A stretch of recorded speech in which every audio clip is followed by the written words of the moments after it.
So you don't have to be a martial artist to know how to defend yourself and keep yourself safe. Of course, taking a self-defense class, it should really be something we all learn in school. It should just be a class that we have in school, learning how to defend ourselves. So, of course, I suggest model mugging is a really good one. A lot of martial arts studios have just a self-defense class, and it may be like a weekend long or something, or, a one-day workshop or something, and you can learn a ton. Okay, so, but anyway, I'm just going to share with you a few things that I have found very helpful in my life, and I want to share them with you, of course. So, okay, the first one, call on your angels. When you're leaving the house, when you're going to go somewhere, whether it doesn't matter if it's broad daylight or late at night.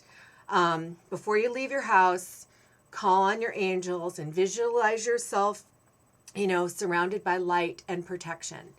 Okay, this one's an energetic protection. It's a Kundalini yoga practice. It's a Kundalini yoga exercise. And basically, you're going to flap your wings, okay, and fan yourself. And it affects your whole energy system. So basically, you bring your arms up over your head, and you're putting them up like this, okay? So your hands are touching.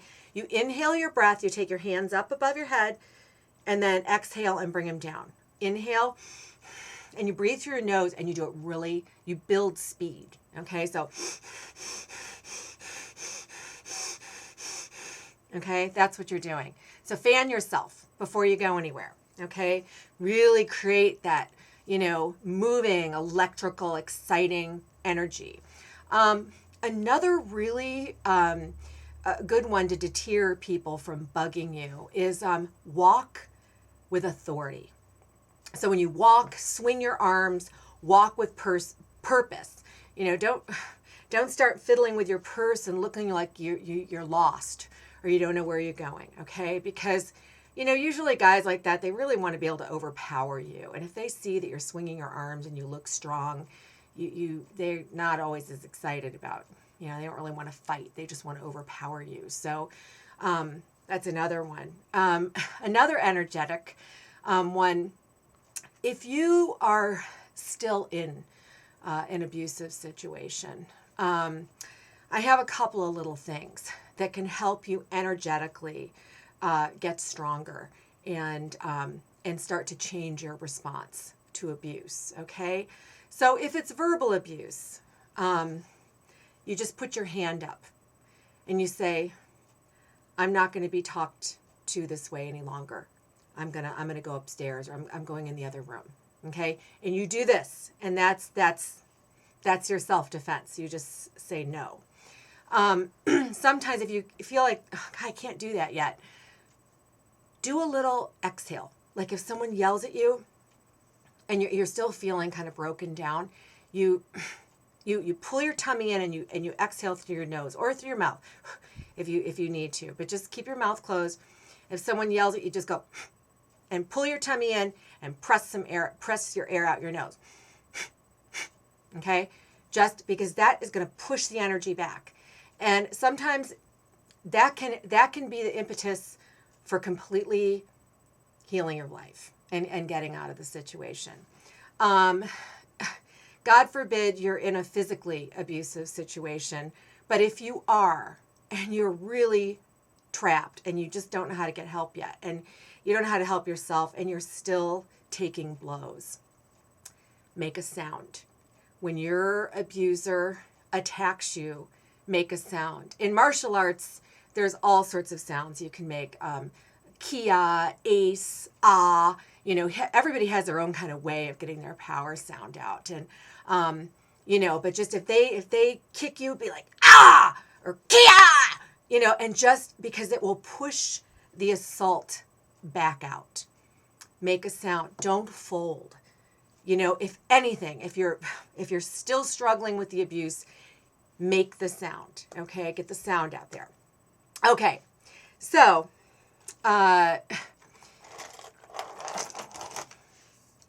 wasp spray. Okay. For me, for a while I was sleeping with pepper spray.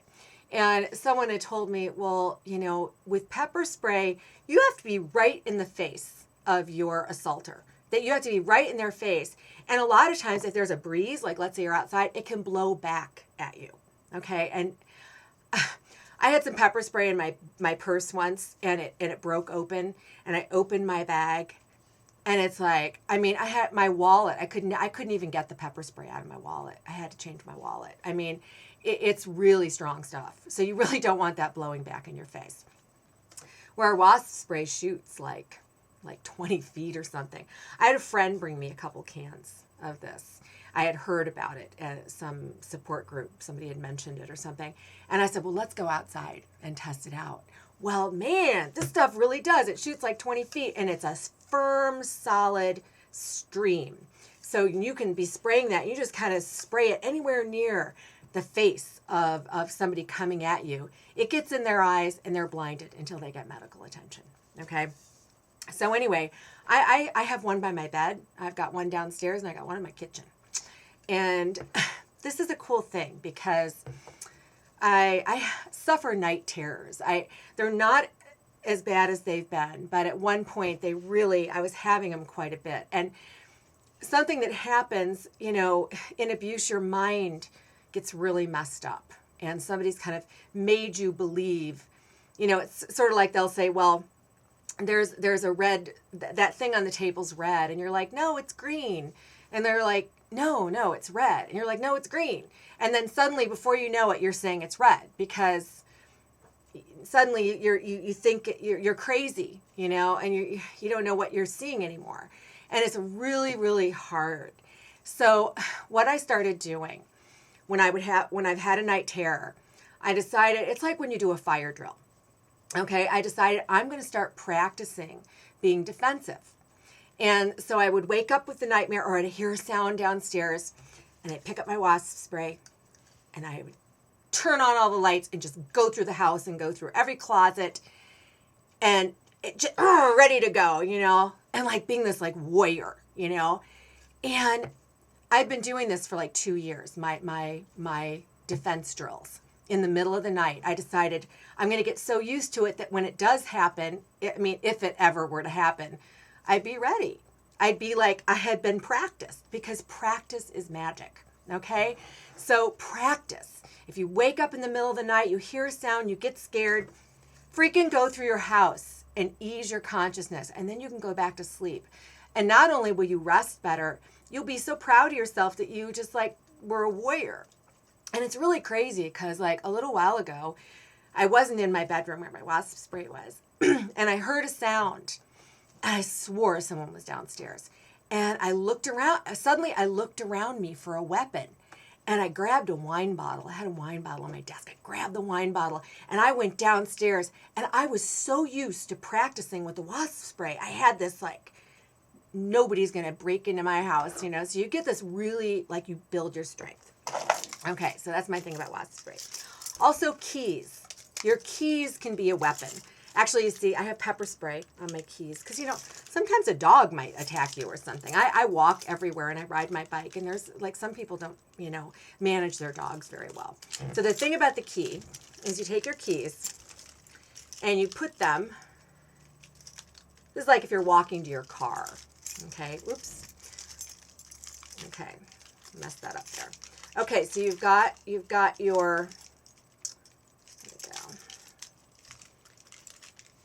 your keys can be a weapon. Look at that. Look at that. Someone messes with you. And remember, a lot of times, like you think, oh gosh, what if somebody, gets really close to me? Our power, when we're being assaulted, our power is being close, because you can get someone in the nose, eyes, throat. You have your keys like this and you go for somebody's eye or throat, they're going to go away or are going to be like on the ground. Do not ever yell help. You know what help does? It makes people feel they might be in danger. So if you really are in danger, yell, call 911. Call 911! And you scream that as loud as you can, and hopefully someone will call 911. Okay. You know, these are just very basic little things. Okay, this is another cool thing. Check what this is. It's a flashlight stun gun. Okay. So here's the flashlight. You can see it's actually a flashlight. You put it on there like that. Oop. That's it. And this is, okay, this is really cool. And you just put it on your wrist. And I ride my bike with it. You can ride it, you know, with your bike if you're walking. And this is the one, it goes through clothes. There is a flashlight stun gun out there, but you have to touch the person on their skin. Well, forget that. How, you know, what if someone's in a jacket or something, you know? This goes through clothes, and you just, and it depends on like 1 second, you know, it's like 1 to 5 seconds. You can get them, you know, as long as you put it there, it's gonna stun them more intensely. So I say try to go for the 5 seconds because, you know, and then you can start yelling, call 911, you know, and it'll stun them enough, and then you can run too. Just run, get out of there, get out of there. So, of course, if someone's really close to you, you know, kick them in the knee. That's a good one. It's not too high to get to. A knee will completely immobilize somebody. You know, these are just basic things. I mean, if somebody has a knife or a gun, you know, that's a whole nother, that's like a whole nother level of intimidation. And, you know, but don't get in a car with anybody. Don't let them take you anywhere, you know, because then you're really in trouble. You know, just make noise. Just make noise. And also be smart. You know, like if you really are going to go far or something and you have a long walk, one of the things I do sometimes, because I do have a night class a couple of nights a week, I have a friend and I call her when I'm leaving the class, and then I call her when I get home. And we have a plan in place. If I don't call her when I get home, she calls the police, and she knows my route. And it's just a way to keep yourself safe. I mean, if you have like a friend or a boyfriend or girlfriend or something that's, you know, at home, you know, a healthy person, you know, you can work out a plan with them.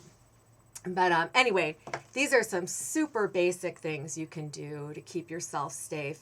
I really hope this is helpful. It's really been helpful to me. There's nothing like the confidence one has when they can defend themselves. So you be well, and you take good care of you, because you're worth it.